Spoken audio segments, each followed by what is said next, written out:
Good evening. Stretches of southern Turkey and northern Syria are in ruins tonight after a powerful earthquake ripped through the region.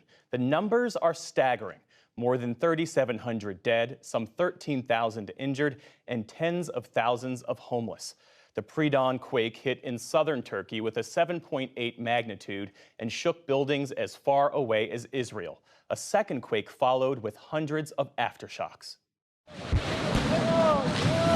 A moment of pure terror, people fleeing for their lives in Malatya, Turkey. Whole buildings reduced to dust as the powerful earthquake ravaged Turkey and Syria. Rescuers now battling freezing temperatures as they sift through debris, searching for survivors and pulling out the dead. Many left waiting in shock for news of family and friends. There are people still trapped under rubble. I have a friend living in this apartment. His children were rescued from the top floor, but his daughter broke an arm.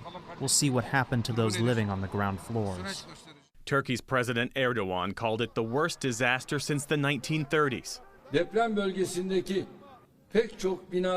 We do not know how far the number of dead and injured will rise as debris removal works continue in many buildings in the quake zone. Our hope is that we will recover from this disaster with the least loss of life. One woman trapped in her destroyed apartment building rescued by crane.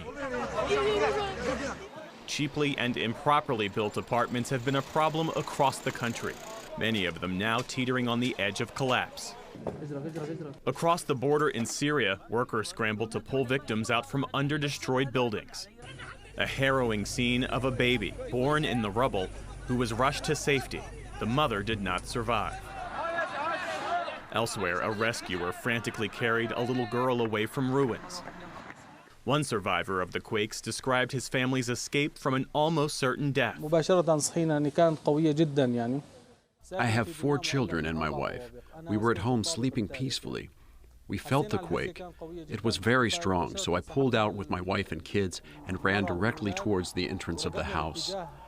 As we reached the entrance of the building, it collapsed totally on us.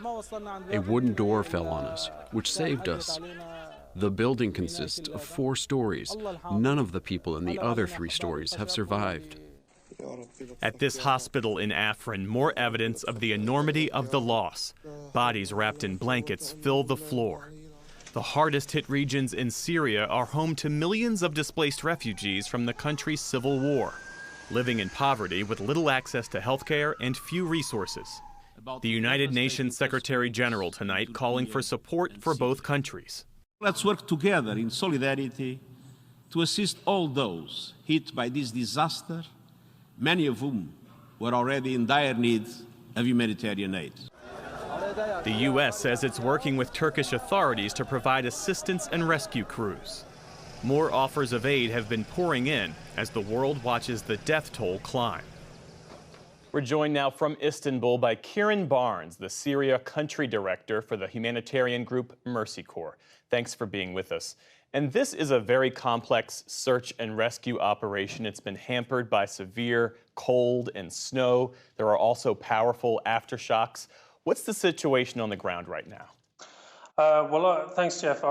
Our team is actually based in northwest Syria, and it's probably one of the most vulnerable parts of this region. So there's very limited infrastructure in that part of Syria. So one of the biggest challenges today has simply been the electricity functioning, communication working, so that we can actually contact our teams that are on the ground and actually assessing what those needs are and how people have been impacted. We're primarily looking at shelter as the immediate need, because within northwest Syria, a lot of the infrastructure is damaged, houses have collapsed, apartment blocks have collapsed, so people are without homes at the moment. So shelter is the most immediate one.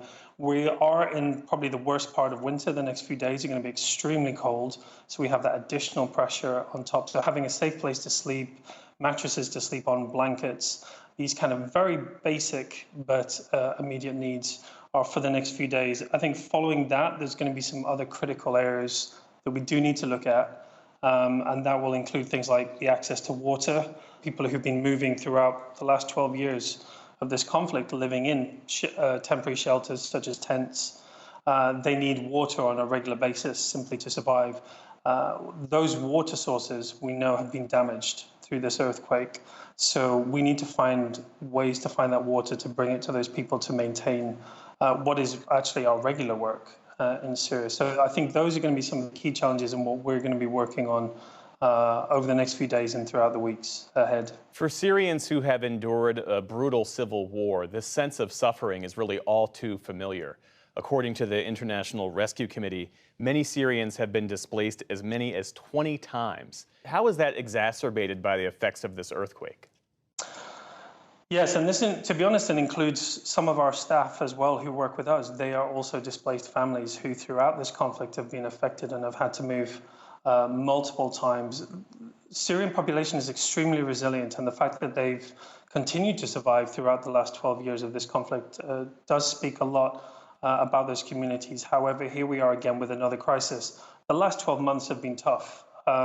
We've had the Ukraine conflict, which has also impacted on the availability of food. We've had cholera just before the winter, which again has been devastating for communities. And now we have what's happened today, which is really devastating and concerning about what happens next.